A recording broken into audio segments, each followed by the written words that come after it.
And finally, they were given their own track vehicle. Big difference, they've much larger guns. So the engine is at the front, like a tank, rear, and the turret is at the back, instead of the front, like a tank. Oh, we've got the boat. Both Russian. Here comes our self-propelled gun. Clearly you can see it's larger. Artillery, of course, was used for firing anything and everything we thought was bad. Buildings, aircraft, vehicles, planes, and so on. Range of artillery guns was generally somewhere about 17 miles. Often hardly couldn't be seen. Rather than aircraft. Tell them where the targets were.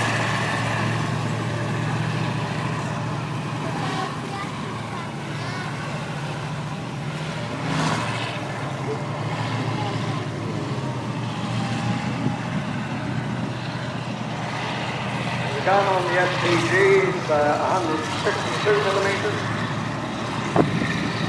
weighs 28 tons, has a V12 diesel engine.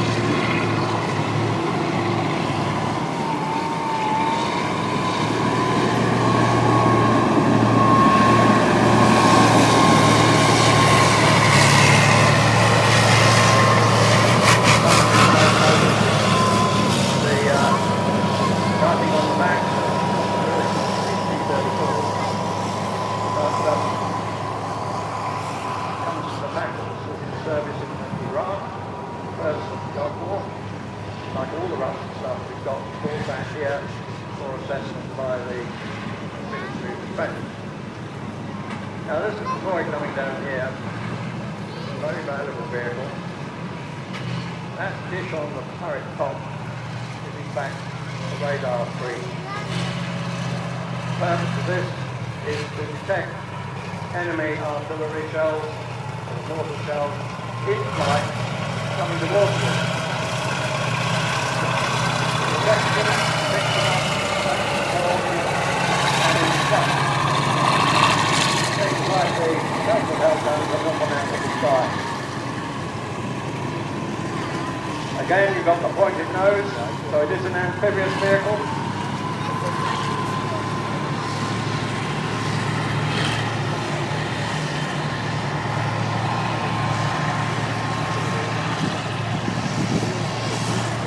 If I were the crew, be calling the PT-76 Peacekeeper, this is the ultimate feature, about the crew. That's no protection, that's all.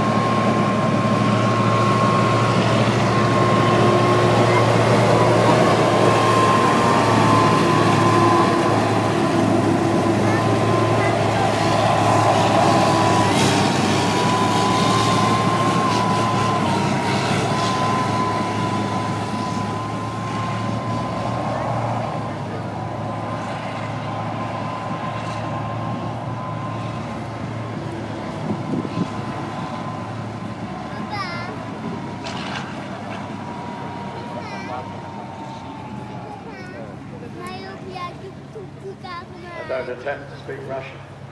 This little vehicle I was referring to a moment ago, I think it's coming around again. It's called an MTLB. Make of that what you like. Some versions or variants of this vehicle were used by the personnel carriers, like the Hagler, to get troops to the front line unscathed.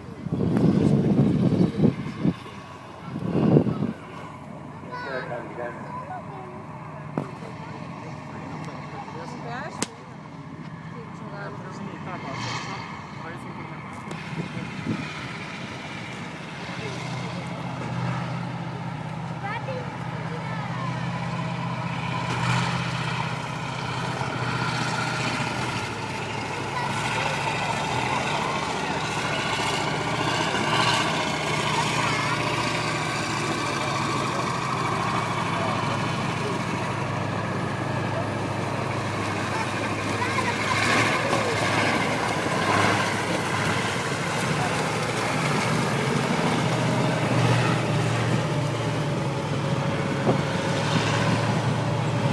Now, the British vehicle. an armoured personnel carrier.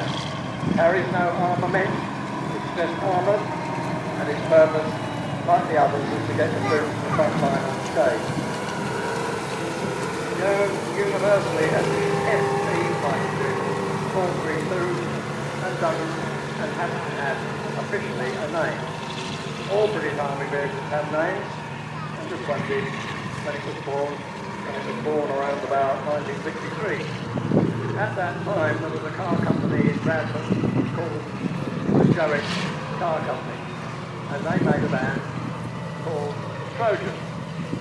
Unfortunately for the Army, that was the name they gave to this. So they've been faced by a lawsuit for using the name Forces Theirs. So it was removed, it's never had a name since. Sadly, the Jowett Car Company is now no longer, and the Army is using the word Trojan for modern vehicles. Now these came into service in '63, they carry 8 or 10 troops with all their kit in the back, with the driver and the commander in charge of the vehicle. I remember Lightning weighs about 15 tons, does it? It weighs 16 tons. Now, the F3432 has been superseded a long time ago by the Warrior. You've surely heard of the Warrior. And more latterly by other vehicles better protected beneath against IEDs. But the 432 carries on.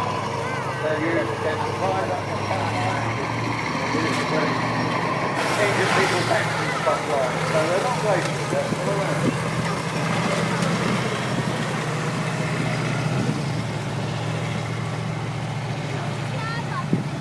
The interesting thing about this vehicle has a Rolls-Royce engine, 6-cylinder Rolls-Royce engine, which is 2-stroke. This astonishes some people, but it was a NATO idea that all armoured fighting vehicles should be multi-fuel. That meant that wherever they were in a battle, they could pick up fuel of any kind. Paraffin, vaporizing oil, ship back, anything to keep the vehicle going. The logistics corps couldn't keep up with them and keep the fuel supply going. So that's the reason. Was it a good idea? Lastly, quietly on the side, I'll tell you, but not here.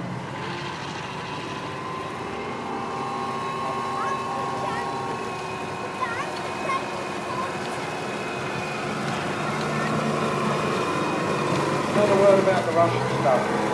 Russian stuff produced fast boxes, and the crews that worked them, maintained them, and fought in them were invariably farm labourers.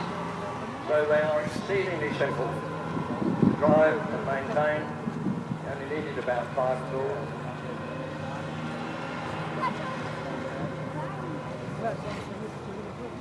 They nearly all carry a log on the side so that they can push each other around if they become immobile.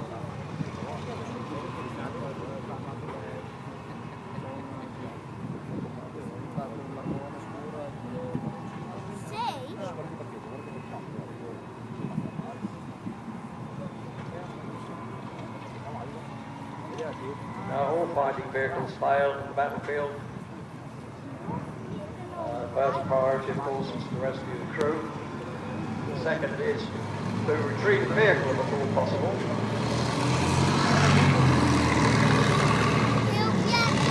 No prizes for getting just a Russian vehicle.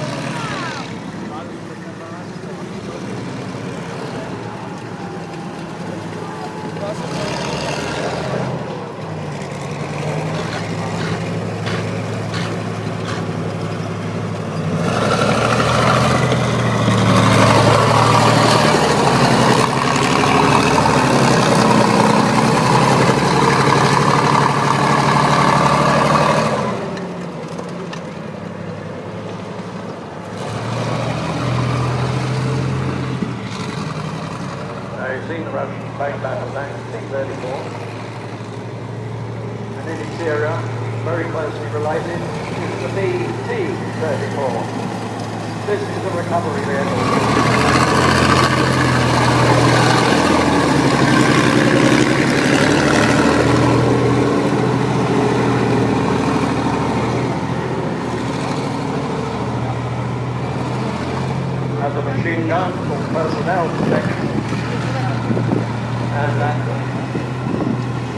spade, as we call it, the rear, is for digging into the ground by the vehicle moving backwards, and then the wings being pulled out, and the spade, of course, for then the tank being drawn back by the wing tower when it's put onto the disabled vehicle.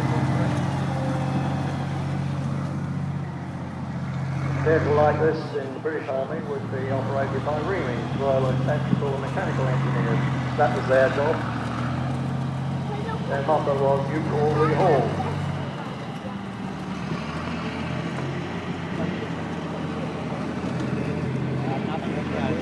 B-34, which is just parked up behind me, is got to offer you people the experience of being driven in a track vehicle. Start tank lights about 2:30.